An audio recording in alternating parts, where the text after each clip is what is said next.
Narito ang mga araw ay dumarating, sabi ng Panginoong Diyos, na ako'y magpapasapit ng kagutom sa lupain.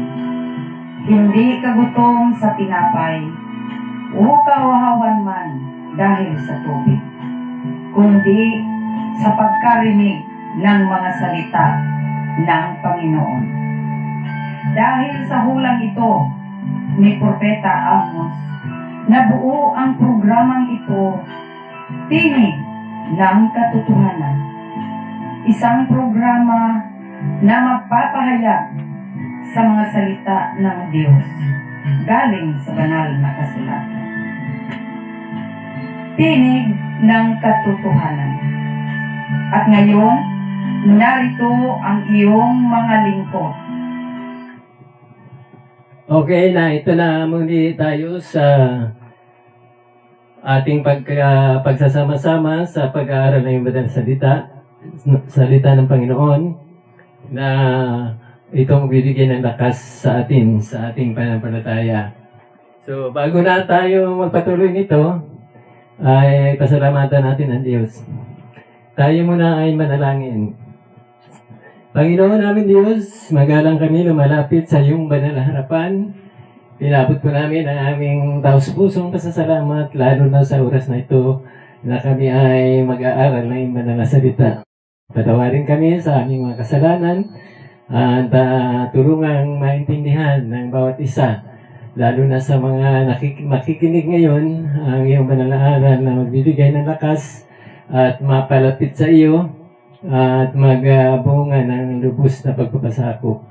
Patawad po sa lahat ng kasalanan at kami po ay samahan ng iyong Santong Espiritu.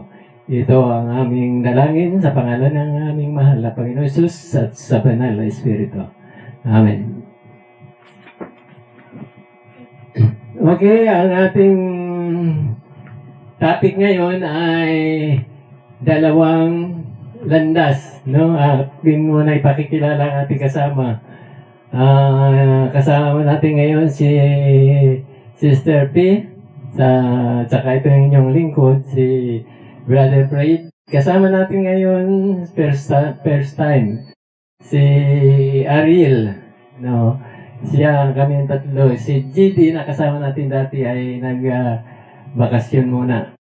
So ngayon, ating tutunghayan ang itong dalawang daan. Ito yung makikita sa Mateo City 13 hanggang 14. No. Ito ang sabi ng Matthew City sa kanyang versikulo 13. May dalawang daan na ating pagpipilian na ibinigay sa atin ng Panginoon. Kayo'y magsipasok sa makipot na pintuan, sapagkat maluwang ang pintuan at malapad ang daang patungo sa kapahamak, at marami ang dooy nagsisipasok. 14. Sapagkat makipot ang pintuan at makitid ang daang patungo sa buhay, at kakaunti ang kakasumpong noon. Ating nabasa, binasa ni Mr. P, yung dalawang landas. Bali, ang ating katayuan sa kasalukuyan ay nasa cruising. No. Binabanggit na yung makipot na daan ay masikip, no? Masikip ang ibig sabihin. At mayroon ding maluang na daan. At sabi sa atin, ating ulitin, kayo'y magsipasok sa makipot na pintuan sapagkat maluwang ang pintuan at malapad ang daang patungo sa pagkapahamak, at marami ang dooy nagsisipasok sapagkat makipot ang pintuan at makitid ang daang patungo sa buhay, at kakaunti ang nakakasumpong doon. So ito ang daan. Ang isa ay papunta sa langit, kaligtasan, yung makipot, at yung maluang ay marami ang magsisipasok, sabi sa 14, Matthew City 14, at papunta sa kapahamakan. Yung makipot ay kakaunti ang nakakasumpong noon. So, bakit ito naging makipot at maluang na ito sa cruising? Alin ba ang ating papasukan dito? Yung makipot o yung maluang? Yung makipot, papunta sa buhay, ulitin ko, yung maluang ay papunta sa kapahamakan. No. Ano ibig sabihin? Ang makipot na pintuan, ang paglakad doon papunta sa kaligtasan ay may disiplina. So marami kang babantayan sa mga salita ng Panginoon na titigil sa iyo. Halimbawa sa mga kalayuan, sa mga pinagbabawal ng Panginoon. No. At sa kautusan, 10 utos. So ito yung daan. Ang daan ng Panginoon ay kautusan. No. Tapos ay nalagyan ni Sister P. Ang daan na makipot, bakit makipot? Dahil ang yung sarili natin ay hindi masusunod. Ang susundin ang salita ng Panginoon na mababasa natin sa kanyang banal na kasulatan. So lahat-lahat ng ating gagawin ay dapat masang-ayon sa mga salita ng Panginoon. Yung sa ating gusto, yung mga kagustuhan natin na hindi kagustuhan ng Diyos, dapat pipigilan natin ang sarili natin dyan. Kaya, naging makipot. Naging parang hindi basta-basta brother Fred, ano yan sa Tagalog na hindi maluang. Ano ba yung maluang? Masikip.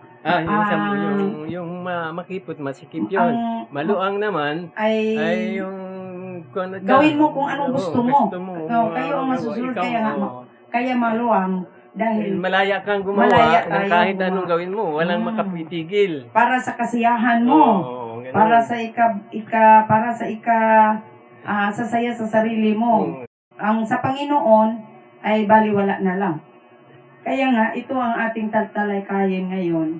Kung paano, bakit naging maluang ang daan at bakit maging makipot ang isang daan. At ang makipot ay papunta or patungo sa buhay na walang hanggan. No? Pero yung sa maluang, sa kapahamakan. No? Doon, hindi tayo maliligtas. Ibig sabihin, hindi tayo maliligtas. Okay, ngayon. At sabi doon, kakaunti lang ang nakasumpong. No? Kakaunti lang nakasumpong sa daan na makipot. At sa maluang, marami ang nagsisipasok doon. So, ang makipot na pintuan ay daan patungo sa buhay. Kakaunti ang nakakasumpong sa daan na yun. Pero sa maluang na pintuan, napakalapad, at yun ay daan patungo sa kapahamakan. At marami doon ang nagsisipasok. So makita natin sa paligid natin, no? Ano kaya ang araw na nilaan sa pagsamba sa daan na makipot, at ano din ang araw na doon na nagsamba yung nasa maluang na daan. So yun ang ating sasagutin sa ating programa ngayon. Bakit maluang? Bakit makipot? Ang isa pa kung bakit naging makipot ay maraming tiisin. Pagtitigil sa sarili.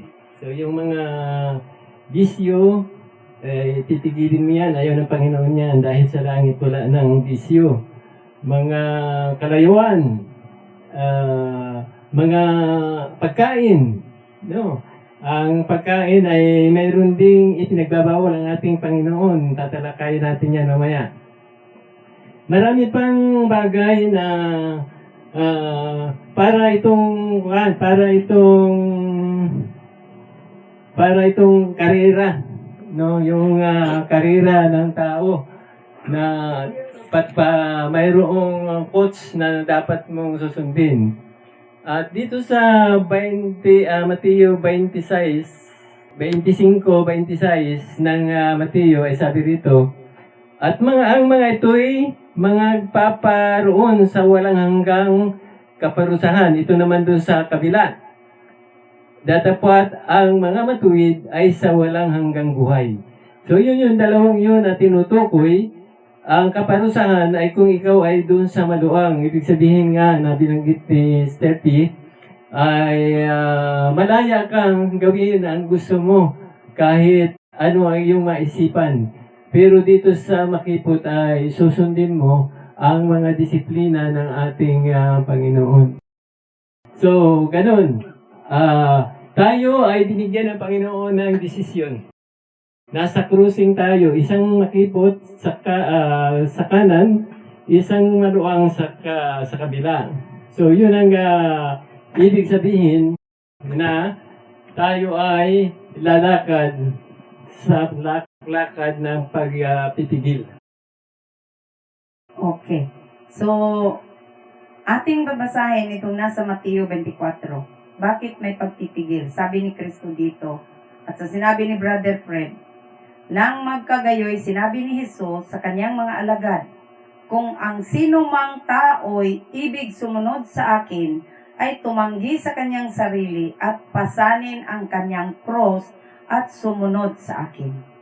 So, may pasanin pala, no? May dala-dala tayong cross araw-araw. Tanggihan ang sarili. Kung ano ang ikalulugod sa sarili, ay pipigilan natin yon. Kasi yon ay hindi sumang-ayon sa salita ng Diyos. Hindi sasang-ayon ang sa kautusan ng Diyos ang gagawin nating kalayawan, gagawin nating kasiyahan para ang ating sarili ay maging masaya lagi. So kung nasa daan na makipot, pipigilan natin yung mga kasiyahan sa sanlibutan. Hindi naman tayo laging malungkot. Sa ating paglalakad, kasama si Kristo, hindi tayo malungkutin, kundi masaya tayo dahil may mga pangako ang Diyos. May mga pangako ang Diyos na ating inaabangan na darating sa balang araw, sa lalo na sa kanyang pagbabalik. Pero kung doon sa daan na maluwang ay masaya kayo pero panandalian lang, hindi iyan tatagal. Hindi iyan habang buhay na kasiyahan, kundi hanggang dito lang sa mundo. Walang nasa ibang buhay. No? Sa pagbabalik ni Kristo, tapos na yung kasiyahan na yun. Dahil susunugin ang lahat ng mga kalayawan o yung mga kasalanan kasama sa tao na hindi umiiwas sa kasalanan. So, gusto ng maluwang, gusto ng kasalanan, pagdating ni Kristo, patay ang taong hindi humiwalay sa kasalanan kasi ang kasalanan ay susunugin. Yun ang susunugin ng apoy. Kung hindi natin yan ilalayo sa atin, din tayo ay masusunog kasama sa kasalanan natin. So, kailangan ang pagpipigil. So, at maiwasan ang kasalanan. Ang kasalanan ay ayaw ng Diyos. So, ating pag-usapan sandali si Eva at si Adan. Si Eva at si Adan ay mayroong ayaw ng Diyos na ipakain sa mag-asawa. So, yung pagsasarili, yung pagsuway sa kautusan ng Diyos ay nagbibigay ng kasalanan. No? Kaya, bagaman maliit ang kasalanang nagawa ni Eva at ni Adan, ay malaki ang detekto. So, bumaha ang kasalanan sa sanlibutan at siyang dahil ng pagbaba ng anak ng Diyos. So, ipinakikilala sa pagsasarili ni Eva ni Adan na gawin yung kanilang kanuban ay sa kagandahan ng kanilang tayo sa Eden, ay sila ay napalayas. So isang sampul na kapag sinuway mo ang mga instruction diyan sa makipot na pintuan, ay yan ay kasalanan sapagkat yan ay tumutukoy sa kautusan ng Diyos. No. Ano mang kautusan, pag sinuway mo ay magiging kasalanan. Ang isa pa na halimbawa ay katulad ni Abel, ni Cain. No? Sila ay alam nila ang paghahandog na ginagawa ni Adan dahil sa kasalanan na hinihingi ng Diyos na magkaroon ng konsiderasyon sa kasalanan na sila ay magpapatay ng hayop para ipatulo ang dugo sa kasalanan nila na parang bayad doon sa kanilang kasalanan. So, iyon ang ginawang paraan ng Diyos na sila ay makapatawad. Pero, sa kanilang pagpatawad ay hindi mawawala yung consequence. No, yung penalty.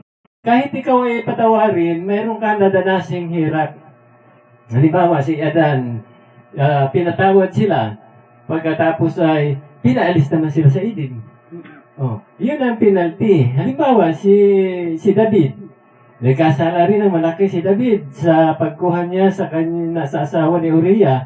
At pagpatay niya kay Uriah na asawa ni Bathsheba ay maraming naranasan ang kanyang mga anak lumaban sa kanya. Sila Absalom at marami pang aagaw ng kaharian ng kanilang ama. So masakit yun sa kaluban sapagkat mayroong parusa, penalty.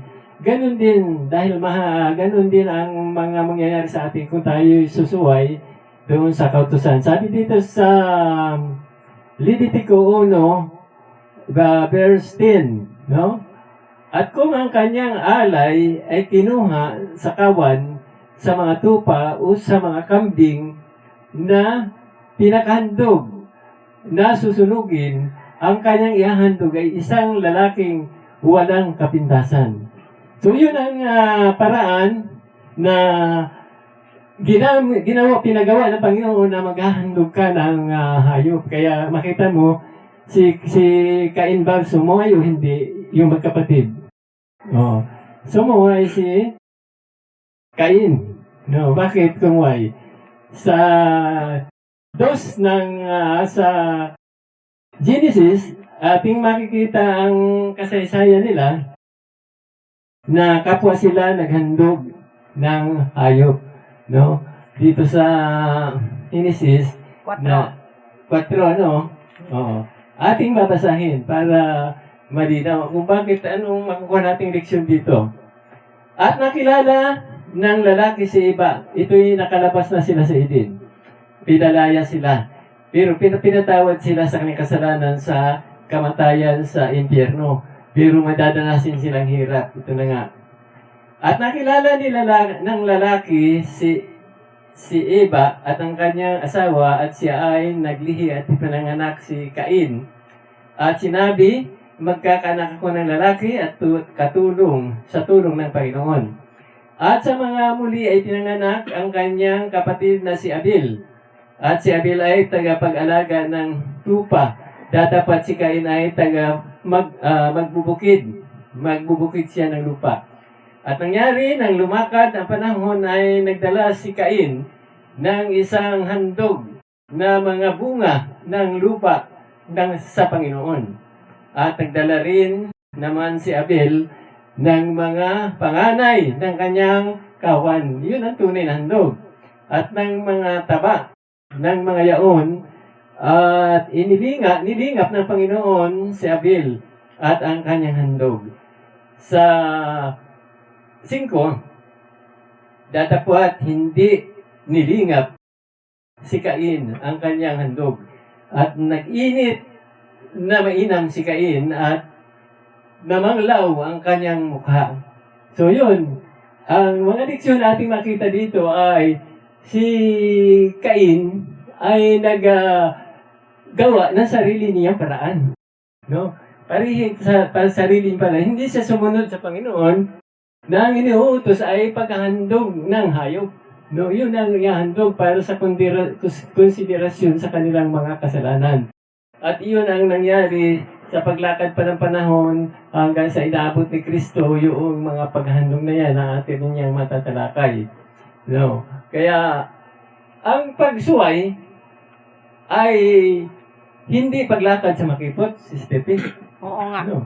Yung pagsuway, nakita natin yung dalawang leksyon na ginawa ni Adan, na sila ay sumuway. At yung daan na yan, daan ng makipagdaan, yan ay kautusan. Iyan ang kalooban ng Diyos na dapat natin gawin para tayo ay maligtas. No? Pero anong nangyari? So si Cain ay nagalit pa dahil hindi tinanggap ng Panginoon ang kanyang handog. At yun naman kay Abel ay nilingap ng Panginoon o tinanggap ang kanyang handog. So, makita natin ang mga halimbawang yan na makukuha natin sa ating panahon na mahirap ang magsarili. Sa Kawikaan 14:12, isang dagdag pa na dapat nating matandaan mga magulang, mga kapatid sa ating pag-aaral na ito ay inutos ng Panginoon nga na ipaalam sa lahat ng tao ang Ebanghelyo o mabuting balita para alam sa tao ang kaligtasan at ang gagawin para silang magkasala. So basahin natin ang Kawikaan 14:12. Sabi dito sa Proverbio 14, versikulo 12. May daan na tila matuwid sa isang tao, ngunit ang dulin niyaon ay mga daan ng kamatayan. So ano na pang anong sabi sa atin? Yung desisyon ng tao ay parang tama-tama, di ba? Ngayon, sa ating panahon, ang utos ng Panginoon ay sa kautusan sa gitna, bago natin yan talakayin lahat, ay ating munang idudugsong yung ika-4 na utos dito sa una nating pagbanggit, no? Doon yung sa makipot na pintuan. Yung makipot na pintuan ay utos yan ng Diyos na sinusuway, hindi na lumalakad doon, kaya nagkakasala. At ang bayad ng kasalanan ay kamatayan. Roma 6:23. Roma 6:23. Mabasa na ang bayad ay kamatayan. So, dyan sa makipapintuan, huwag ka, dadaan ka dyan kahit na mas mahirap. So, babasahin natin yung Roma 6:23. Sapagkat ang kabayaran ng kasalanan ay kamatayan, datapwat ang kaloob na walang bayad ng Diyos ay buhay na walang hanggan. Kay Kristo Jesus na Panginoon natin. So, malinaw na ang kabayaran ng kasalanan ay kamatayan. At yun ang nasa yun sa malawak na pintuan. So, susuway ka sa sapagkat yung kasalanan, kung nandun ka sa makipot, umiiwas ka sa kasalanan. Kaya nga naging makipot. So, dito sa Roma 6, sa 16, makikita din natin dito kung sino ang ating sino tayong alipin, no? Ang sarili natin maging alipin kanino man. So nagsabi dito sa Roma 6:16, hindi ba ninyo nalalaman na kung kanino ninyo inihahandog ang inyong mga sarili na pinakaalipin upang tumalima ay kayo'y mga alipin yaong inyong tinatalima. Maging ng kasalanan sa ikamamatay, maging ng pagtalima sa ikapagiging matuwid. So, 200 din. No? Yung isa, sa pagkaalipin, pagtatalima, sa naalipin tayo niyong inyong tinatalima. Maging sa kasalanan, sa ikamamatay, maging ng pagtalima sa ikapagiging matuwid. So, 200. Pagpilian mo. Yung isa, daan na kung ating doon tayo tumatalima ay kasalanan at ikamamatay. Yung sa isa ay pagtalima na magiging matuwid tayo. Okay. So yun ang makikita natin. Itong ating ginagawa, hindi ito gawain ng tao. Ito ay utos ng Diyos sa Mateo 28:19 hanggang 20. No. Doon ang nagsabi sa atin na pinahahayo ang kanyang mga lingkod upang ipangaral ang Ebanghelyo. No, sabi sa atin, basahin natin sa Bible, ito yung, kaya ito, ginagawa natin ito, kahit tayo wala man lang ditong, wala namang tayo sariling ginagamit na kundi tulong lang ito para makapangaral, no? Tulong sa atin ang mga tao na sa mga nagtutulong, mga sponsor, ganyan. Wala naman kaming tatanggapin dito, kundi umasa kami sa tulong ng Panginoon sa mga biyaya ang ating tatanggapin na ito. Dahil dito, sabi rito binanggit ko na hindi ito gawain ng tao. Dahil dito, magsayaon nga kayo, gawin ninyong alagad ang lahat ng bansa, na sila ay inyong bautismuhan sa pangalan ng Ama at ng Anak ng Espiritu Santo, na ituro ninyo sa kanila ang kanilang ganapin ang lahat ng bagay na inuutos ko sa inyo, at narito ako'y sumasa inyong palagi hanggang sa katapusan ng sanlibutan. So, ang utos niya bago siya umakyat sa langit, ay ituro ito sa lahat ng tao, yung lahat ng inuutos niya. Ang ginapit nga niya ang mga tao. So, isa kami na tumutugon dito na ang nakataya dito sa ganitong mga pangangaral ay buhay at kamatayan. Kaya nga binabanggit dun sa maluang, ang maluang ay tungo sa pagkapahamak, no? At ang makipot ay tungo sa buhay. So, ang nakataya sa ating ginagawang ito sa mga makikinig ay ang buhay at kamatayan. Alin ba ang makipot ay buhay, ang maluwang ay malapad na landas, yung malaya ka. Kahit anong gawin mo sa iyong katawan o anuman, ay ikaw ang masusunod, parang si Cain. Yan, siya ang nasunod. Sa halip na mga handog ay mga hayop, na may dugo, ang inihandog niya ay mga prutas na bunga ng kanyang mga tanim. No. Ibig sabihin, si Cain ay para siyang ayaw niya nang maghanap-hanap pa siya ng iba ng mga tupa. Gusto niyang madali niyang gagawin kasi magsasaka siya, nagtatanim. So yung mga bunga ng kanyang mga tinatanim, yun ang hinahandog niya. So ang handog niya, Brother Fred, ay hindi yun parang biro. Totoong-totoo yun. Parang pinagpaguran niya yun. Pero hindi sumang-ayon sa utos ng Panginoon, kaya ang Panginoon ay hindi niya tinatanggap. Hindi siya nalulugod. Hindi niya ina-acknowledge yung handog ni Cain. So ngayon, meron na naman tayong babasahin sa 200 kung ano ang nandyan. Sa Mateo Kapitulo 25, versikulo 46. Okay, sabi dito. At ang mga ito ay mga paparoon sa walang hanggang kaparusahan. Datapwat ang mga matuwid ay sa walang hanggang buhay. Ang iba, sabihin sa atin, ang mga ito ay mga paparoon sa walang hanggang kaparusahan. Yung kung lalakad ka sa maluwang, datapwat ang mga matuwid, lumalakad sa mga kipot na pintuan, ay sa walang hanggang buhay. So tayo ang pinagdidesisyon ng Panginoon kung saan mo gustong lumakad. Kaya nga ito, hindi ito gawain ng tao, ito'y utos ng Diyos at pinagkamatayan niya ito. Ito ay kaligtasan kapag ikaw ay susunod.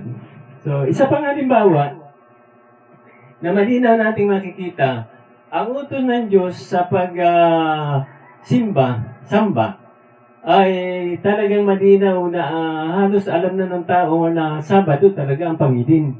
Yan ay utos. Kaya nga yung daan na makipot yan ay kautusan. No?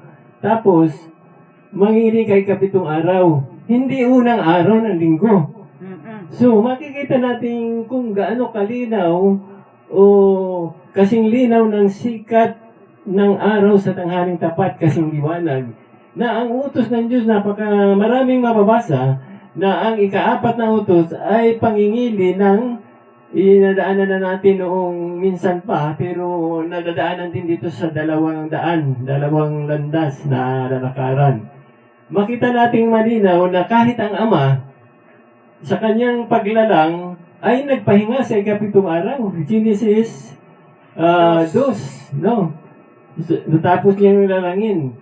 At nang ipalabas niya ang Israel na unang iglesia na galing sa lahi ni Abraham na inutos ng Panginoon, ay sila ay inabutan sa pamagitan din ni Moises na pinangunahan paglabas galing sa Ehipto, ay inilagay niya sa 10 utos sa gitna. Iniabot kay Moises at ibinigay sa mga tao. So, andoon pa rin yung Exodo 28 hanggang 11. Sabi dito sa Exodo 28, alalahanin mo ang araw ng Sabat upang ipangilin. 9. 6 na araw na gagawa ka at inyong gagawin ang lahat ng iyong gawain. 10. Ngunit ang ikapitong araw ay Sabat sa Panginoon mong Diyos. Sa araw na iyan ay huwag kang gagawa ng anumang gawa. Ikaw, ni ang inyong anak na lalaki, ni babae, ni ang inyong aliping lalaki, ni babae, ni ang inyong baka, ni ang inyong taga-ibang lupa na nasa loob ng inyong mga pintuan daan. 11. Sapagkat sa 6 na araw ay ginawa ng Panginoon ang langit at lupa, ang dagat at lahat ng nangaroon, at nagpahinga sa ikapitong araw na anupat pinagpala ng Panginoon ang araw ng Sabat at pinakabanal. Kahit na ito nadaanan natin, madadaanan din natin ngayon itong sample. Ito inutos ng Panginoon, hindi lang inutos, kundi kanyang ginawa. Yan ang utos na mismo ang Diyos ang gumawa, na siya ay nagpahinga sa ikapitong araw pagkatapos ng gawain. Pinagpala. Ang sabi sa atin ay ganito, sa 11, sapagkat sa 6 na araw ay ginawa ng Panginoon ang langit at ang lupa, ang dagat at lahat ng nangaroon, at nagpahinga sa ikapitong araw, at anupat pinagpala ng Panginoon ang araw ng Sabat at pinakabanal. Kapag yung binanggit especially, napakahalaga. Pinakabanal. Yung araw na yun, yung 6 na nagdaan, hindi yun binabanggit na banal, ordinary. Pero itong Sabat na pinagpahinga ng Diyos, ay sabi dyan ay binasbasan at pinakabanal. Gaano kahalaga yun si Stepe, Brother Ariel, na binasbasan at pinakabanal. So ngayon, nang malabas na nga ang Israel sa Ehipto sa pamagitan ni Moises, na doon nag-umpisa kay Jose nag-umpisa ang Israel nang siya ipagpili doon. So, nabanggit na natin yan noong nakaraan. Kaya ito yung kauna-unahang iglesia. Tapos, inilagay yan sa bato. 2 tapyas na bato sinulat ng Diyos. At yan nga, nasa gitna ng 10 utos ang pangingili ng Sabat. Tingnan natin ngayon yung hula ni Kristo na natupad nang siya ay naito sa lupa. Ang sabi niya sa Mateo 24:5, nakita na niya, natanaw na niya yung mangyayari. Samantalang nang siya dumating, iisa pa ang iglesia. Iisa. Ito na nga yung mga nagtanggap ng 10 utos na sinabi sa gawa nga ito yung iglesia sa ilang. Kaya ito yung madadaanan din natin.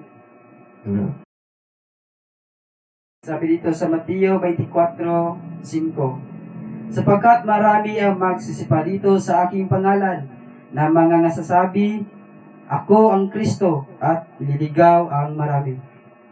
Ang dadating ay manliligaw. Hindi nanliligaw ha, manliligaw. O, mandaraya. So, gaano karami ang lumabas sa pagkatupad na sinabi ni Kristo sa ating panahon? Ayon sa statistic, no, may nabasa ako, 2,000 mahigit na sa buong sanlibutan. Samantalang nung panahon ni Kristo, isa lang ang iglesia yung inabot niya sa church. So, kaya, gaano kahula, gaano kakapangyarihan na nalalaman ng Panginoon ang darating. At ano ang mga kaugalian nila, karamihan? Sila, ang karamihan ay linggo. So, linaw na linaw. Ang utos ng Diyos ay ikapitong araw, at ang ginagawa naman ng tao sa ngayon sa pagsipot ng mga mandaraya, na kayo masakatan ito, no? Itidinasa lang natin, at maraming sa parito, ay puro linggo. Anong kanya? Para si Cain din ni Abel, na hindi na tama, natugma, doon sa sabi ng Diyos. Kundi, ginagawa nila yung sarili nila. So, nandun sila sa maluwang na pintuan.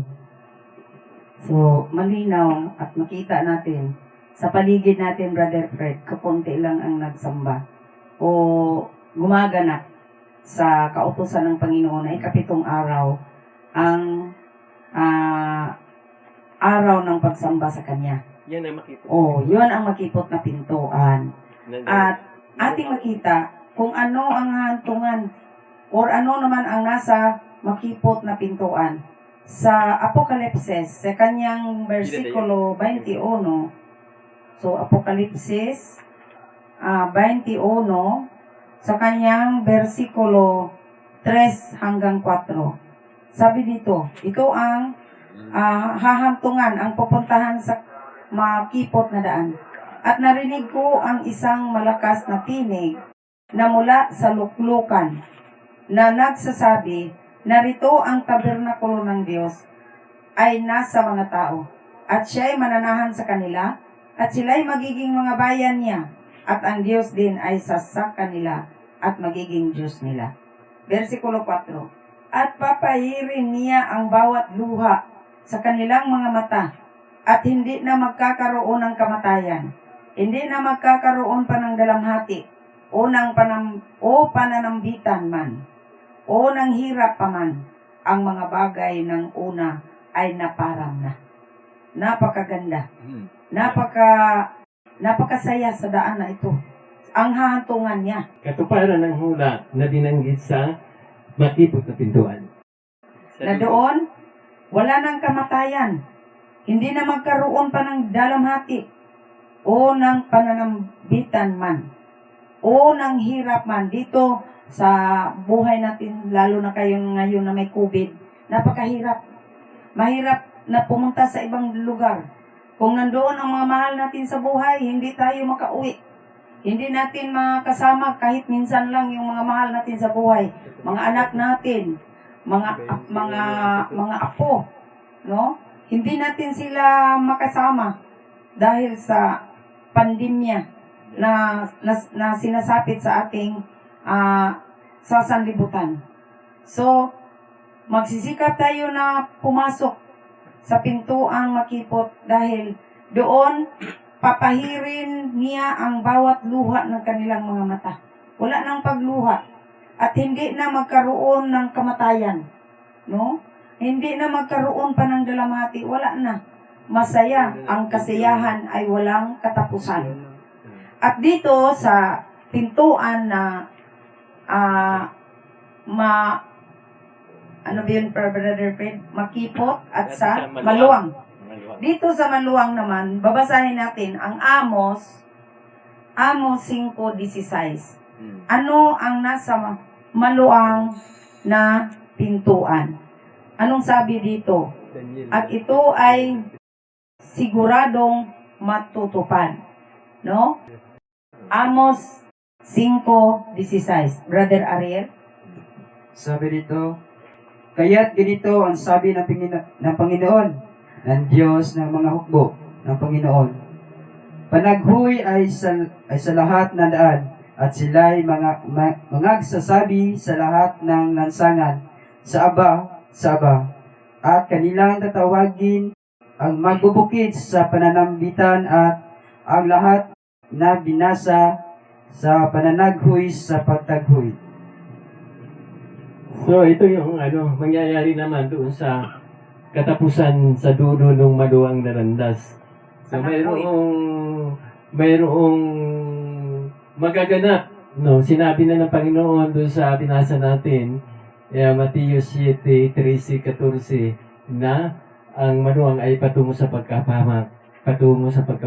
So ito mangyayari. Anong panaghoy, Brother Fred? Ganang daing ba? Ganang Yung pasakit. Kasakitan. Kasakitan. Yung pag-iyak mo na walang parang hindi na matatapos yung pag-iiyak mo. Anong hirap na ito? Hirap na napakahirap sa mga napanaghoy.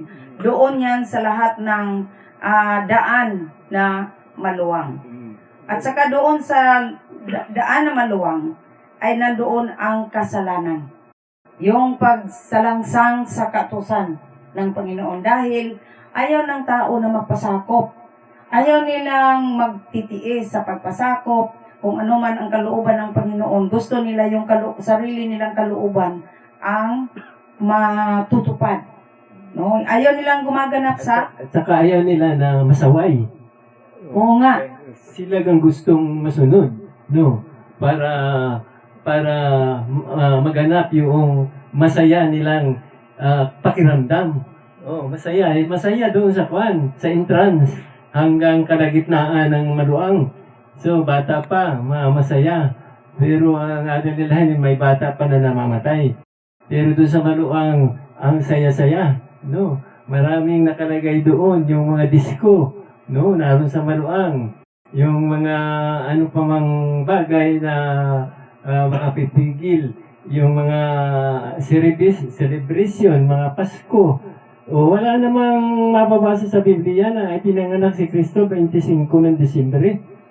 Katunayan nga yung Disyembre, taglamig.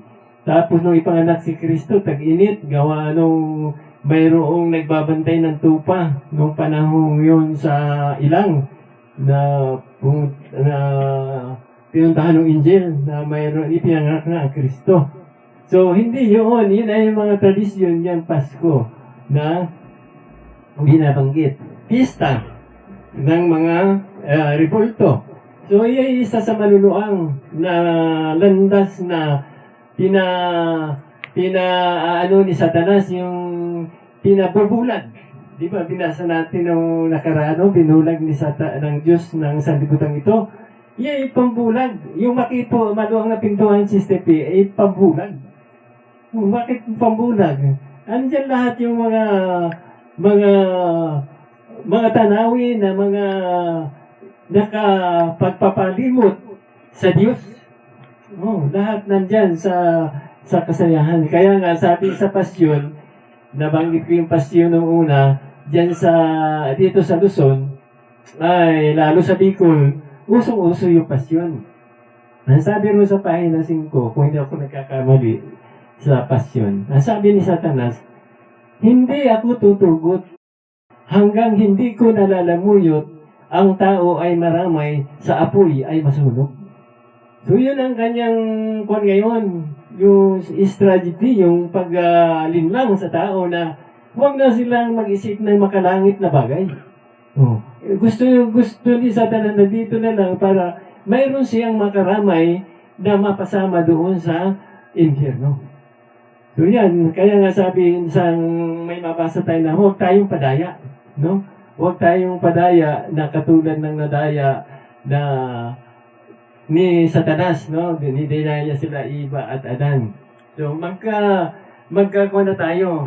Basahin natin itong Tesalonica 1:18. No? Sa 2 Tesalonica 1:18, sabi dito sa Panginoon, sa mga taong nasa sa daan na maluwang, ang sabi dito, na maghihiganti sa hindi nagsisikilala sa Diyos. So yung nasa maluwang, hindi nila kinikilala ang Diyos. At sa kanila na hindi nagsisitalima sa ebanghelyo ng ating Panginoong Hesus. Kung ating kung ang ebanghelyo, yun ang three angels message.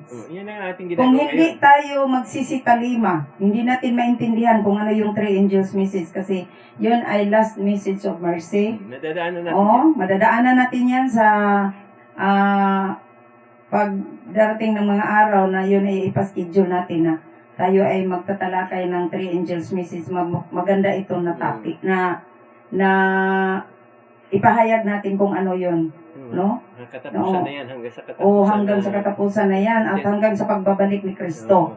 Yan tinatawag na huling mensahe ng awa.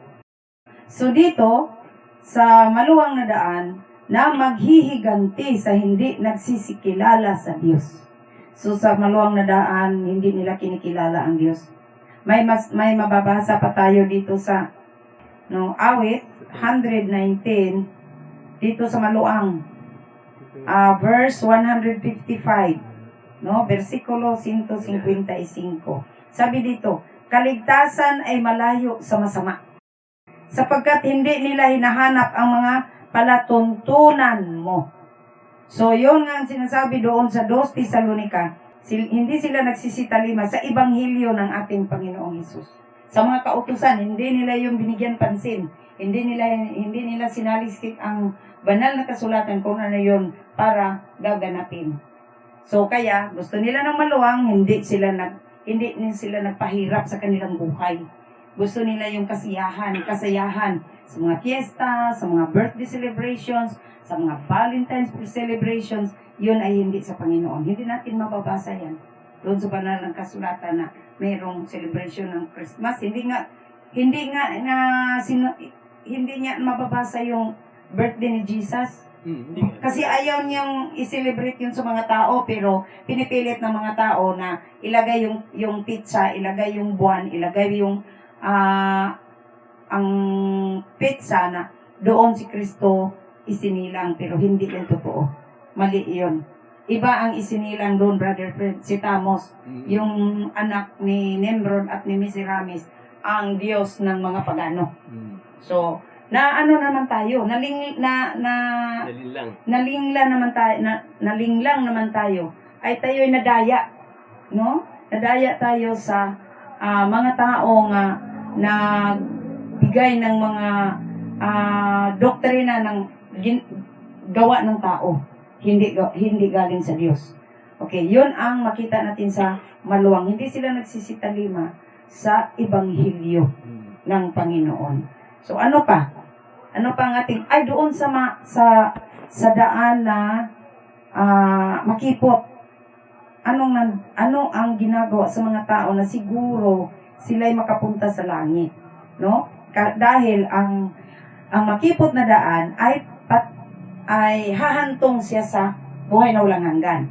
Dito, mabasa natin sa English, blessed are they that do His commandments, that they may have right to the tree of life, and may enter in through the gates into the city. So, mapapalad, no? Yung mga taong gumaganap sa kautusan ng Panginoon, sapagkat sila ay may, they may have right to the tree of life. Ano yan sa Tagalog, Brother Fred? Sa tatlong kapangyarihan, no? Meron silang sa karapatan sa makapasok sa pintuan. Sa kahoy ng buhay. At kumain, karapatan sila doon sa punong kahoy ng buhay. Papasok sila sa gate, sa entrance ng langit. Langit na yan. Ang punong kahoy ng buhay nasa loob ng syudad o city. Banal na city. Yung bayang banal. So, dito naman sa maluwang, sabi dito sa Apokalipsis 20, versikulo 14. Kapitulo 20, versikulo 14. Sabi dito, at ang kamatayan at ang Hades ay ibinulid sa dagat-dagatang apoy. Ito ang ikalawang kamatayan, sa makatuwid ay ang dagat-dagatang apoy. Yun ang hantungan sa maluwang na daan. Akala ng iba, pag namatay ang tao, wala na. Hindi na banggit dyan, ibubulit sa dagat-dagatang apoy, ito yung ikalawang kamatayan. So, sa kamatayan natin, sa tao, sa ngayong panahon, ay yan ay binabanggit ang pagtulog. No, hindi yan yung katapusan ng lahat.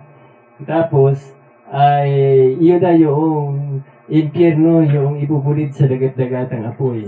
Kaya, ang akala ng iba, pagkamatay na, wala naman na.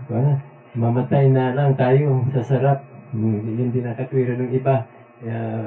Basta masiyahan kami, masarapan, bahala na. Akala nila, hanggang doon na lang pagkamatay, wala na. Mayroong ikalawang kamatayan. So, yun na ang matindi. Kung ano ang iyong isip, kung ano ang iyong ginagawa sa panahon na naputol ang hininga, pagka buhay mo guli, yun din ang gagawin. Masuwayin pa rin. Kung namatay ang tao, masuwayin. Pag gising niya, masuwayin. At meron pa tayong babasahin. Dito naman, tingnan natin kung ano ang nasa daan na makipot. Ano pa ang sinasabi ng Panginoon? Kung tayo ay nasa daan na makipot, ano ang gagawin natin? Sabi dito sa John 14 verse 15, kung ako'y inyong inibig, ay tutuparin ninyo ang aking mga utos. So, iyon pala ang isang palatandaan na makikita sa tao na kung ikaw ay umiibig sa Diyos, tutuparin mo ang kanyang mga utos. Yun ang nakapikipot. Yun ang kakiputan dahil kung pumapasok nga tayo na sa kautusan, may disiplina ang tao kung sila lakad sa makipot. Magpapasakop siya sa Panginoon sapagkat ang aral na ito ay kaligtasan. Hindi naman tayo basta-basta ililigtas na lang ng Panginoon. Kailangan tayo ay madisiplina dahil sa kasalanan na mabawi, no? Maisuli ang ating karakter, yung mabubuting gawa, no? Kabaitan. Kaya inutos ng Panginoon na siya pumasok. Parang halimbawa, diyan sa Juan, may babasahin pa siya? Okay, basahin muna natin itong inihandang teksto. Sa Mateo 15:9, datapwat walang kabuluhan ang pagsamba nila sa akin, na nagtuturo ng kanilang pinakaaral ang mga utos ng mga tao. Yun ang nasa maluwang na daan. Utos ng tao. Pero doon sa makipot, if you love me, sabi ni Kristo, if you love me, keep my commandments. No? Sa John 14:15, kung ako'y inyong iniibig, ay tutuparin ninyo ang aking mga utos. Yun sa makipot na daan. At dito sa maluang naman, sabi dito, datapwat walang kabuluhan ang pagsamba nila sa akin, na nagtuturo ng kanilang pinakaaral ang mga utos ng mga tao. So ating pag-usapan yung utos ng tao na binabanggit ng Panginoon. Ang linggo, utos ng tao yan. Simula kay Adan hanggang sa panahon ni Noe ay nakalipas na ang mahigit 2,000 taon. No. Wala pang iglesia noon.